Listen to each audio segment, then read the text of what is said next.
Hi, welcome to our page Bashar Homeopathic Clinic. As you all know, Eid Ul Adha is near and all Muslims are going to celebrate it all over the world. Do you know what the actual purpose of this Eid is? And what's the healthy way of celebrating this Eid? Let's discuss these points in detail. The purpose of this Eid is to feed the poor, fulfill the command of Allah, and demonstrate compassion and generosity towards those in need. During Eid Ul Adha, some common bad eating habits include: Number 1. Excessive consumption of meat. Number 2. Neglecting fruits and vegetables. Number 3. Consuming excessive fried foods and not drinking enough water.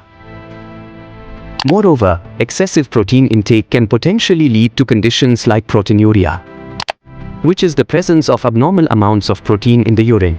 A balanced diet during Eid Ul Adha should include a variety of foods to ensure proper nutrition. Here are some tips for maintaining balance. Number 1. Portion control. Limit the amount of meat consumed in each meal to a reasonable portion size.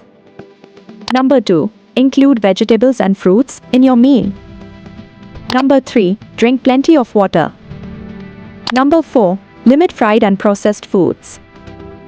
You can consult Bashar Homeopathic Clinic if you experience persistent digestive discomfort, severe dehydration symptoms like dizziness or fainting, or if you have any concerns about your health. Contact 033660834444. Clinic timings 6 p.m. to 9 p.m. Sunday is off. Address: Main Zakria town near 23 number Street, Bosan Road, Multan, Pakistan.